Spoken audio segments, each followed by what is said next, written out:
Before you do any marketing, please, before you do anything to do with marketing, follow these steps. G'day, Ben Futrell here, co-founder of Max My Profit. We're all about helping you build the business you imagine. Now, if you imagined having amazing customers knocking on your door wanting to buy your product or service, then I've got good news for you because that's exactly what this video is all about. One of the things I've seen in my 20 years of being in the business coaching and training industry is so many people totally miss the mark when it comes to marketing their product or service. In fact, I liken it to playing darts in the dark or with a blindfold on. So they got that little target in the middle and they're just throwing darts willy-nilly and they're just hitting the wall. They're not even hitting the dartboard. And this is so common in business. I see so many people when it comes to marketing really struggling to understand how to build their marketing plan and how to attract the right customer to make an inquiry and buy from them, because I can tell you right now that the wrong customer can cost you not just money, but can cost you time and a little bit of sanity as well. So you want to get this right. So the very first step that I think that most people skip or they don't think about is defining who is their ideal customer. Now, I want you to think about, when you think about your ideal customer, I want you to think about the ones that you currently love. And if you're struggling to come up with a list of the attributes of what an ideal customer looks like, think about the last 5 or 6 customers that you've loved dealing with and write down what their name was and what it was you loved about them, because that'll quickly give you a real insight into what it is you loved about them. Were they easy to deal with? Were they friendly? Did they just pay whatever it is you asked them to pay? They didn't haggle on price. Did they give you referrals? Did they send you a thank you card afterwards? Did they buy from you on a regular basis?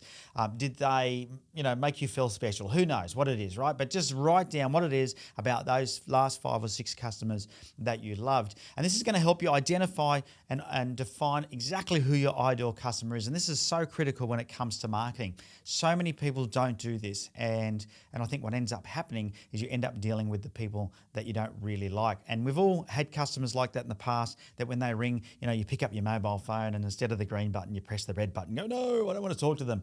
If that ever happens to you, then that customer is probably not an ideal customer, because you're worried about them complaining, or you're worried about them being, annoying or painful, and you just don't want to deal with it. So, I always say to people, when you say yes to something, you're saying no to something else. And if you say yes to the wrong customer, you're probably saying no to working with the right customer. So starting with who they are is vitally important. Now, I've got a few more steps as you build your campaign that I'll go through right now.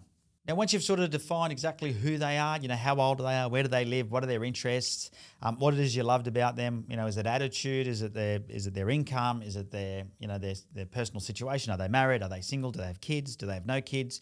Once you've worked out exactly who they are, now the next step is to work out where they are. Because what happens is you can just cast a big net out, but if you go, mud crab fishing out in the middle of the ocean, you won't get any, right? So once you know exactly what it is you're after, you can then decide exactly where it is you're going to go looking for those particular people.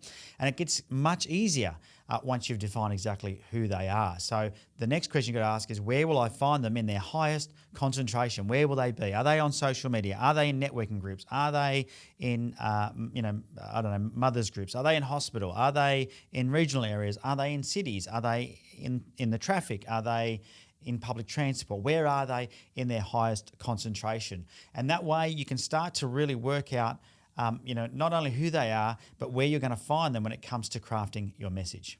Now, the next thing I like to do is work out what is their purchase trigger. And what I mean by that is, what is the reason that they're buying something from you? So, for example, a mortgage broker, the reason someone would come to a mortgage broker is because they want to buy a new property. That's their trigger if they've decided to move, or they've decided to renovate, so they might need to refinance, or they've decided to consolidate their debts, right? So there's going to be a trigger point. That means that's why they're contacting you. So think about your product or service and ask yourself, what is it that happens in their life or in their day that has made them decide they want to buy your product or service? That's what I call the decision trigger. So what is the decision trigger? What is it that made them decide that now is the time to buy your product or service? A really important thing to know before you start your marketing campaign. Now, once you know what it is that has triggered them, you can then craft your offer, because your offer should solve whatever that problem is. So if the trigger is that I I have I don't know, let's say the trigger is that I'm going to refinance my home because I want to do renovating, then my offer needs to be something about an easy process of refinancing to unlock equity in your home for renovating your house, right? So now, as a mortgage broker, you might go, I can lend money to anybody, not just people that are renovating, but what you need to be able to do is craft your offer for each group of your ideal customers. So I said before in the beginning of this video, you had to define your ideal customers. You might have several groups of ideal customers, those that are first home buyers, those that are renovating, those that are consolidating, whatever it might be. And then you can work out what is their individual trigger, because they'll all have a different trigger for why it is that they're going to use your services. And this is how you then go about crafting your offer. So start to decide, well, what are they actually going to buy from me? Now, don't say, Ben, they're just going to buy a mortgage or they're just going to buy my product or service, because that's not what they're after. What they're after is the actual outcome of what it is that you do. And there's a great story that gets around a lot of the training that I've done around sales about a guy that goes into a hardware store and buys a drill, and then he has to come back the next day to buy an extension lead, and then he comes back the next day and he buys a drill bit, and then he comes back the next day and he buys a ladder. And this is all because the salesperson has not asked them any questions.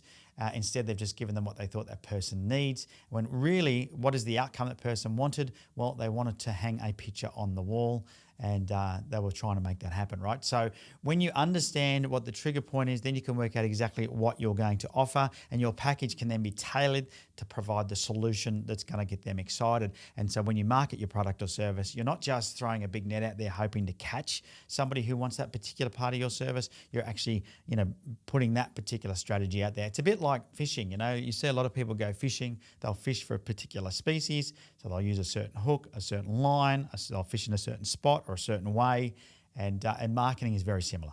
Now, once you've defined your ideal customer or those customer groups, and you've worked out where they are, what their triggers are, and what you're going to offer them, the next thing is then to decide how you are going to communicate your offer to your target market. Now, a lot of this will depend on where they are. For example, you might say my demographics are younger, so my ideal customer is on social media. So that's where you might put your offer. You might use Facebook advertising, for example. But maybe your ideal customer is a retiree that's older, that is not on Facebook or social media, or is unlikely to. Then you might offer that through some local community groups, for example. You might sponsor local community groups, go into regional community groups and sponsor their coffee mornings or something like that. You might find that, when it comes to how to send your message out there, it really does. It is as simple, really. It is as working out once you've decided who it is, where they are, is then going, well, what's the best way to get my message through to them on that particular, laneway that they're already in, because it's no good putting your message over here in this laneway if they're in this laneway, So from a marketing point of view, when it comes to how you're going to communicate your offer, you can decide pretty quickly once you know exactly who your ideal customer is. And some great ways are things like text messages, email, social media, sponsoring groups, strategic alliance partnerships, for example. Let's say one of your ideal customers is retirees that are looking to maximize the superannuation that they've got by investing it wisely. You might then find that those people are talking to accountants, or maybe you could go to the over 55s villages and do some strategic alliance with those and run workshops and events. Maybe you could sponsor events in conjunction with those particular places, because that's where they are, and that's how you can communicate your message. So get really clear about how you're going to communicate it. Is it with marketing material? Is it with events? Is it with strategic alliance partners through referrals? Is it through advertising? You get to decide. Now, the final thing that I'll say to finish and wrap this up, one of the critical errors I've seen people make when it comes to marketing is timing. And timing is everything. It's no good promoting an offer at the wrong time, because people just won't respond if they're too busy considering other things. So, for example, if your target market is accountants and you try and send them an offer at the end of the financial year, when they're busy doing everybody's end of year tax returns, the likelihood is that you're probably going to be met with fairly blank faces. They're busy. They're going to hang up on you. They're going to be saying, no, we can't deal with you.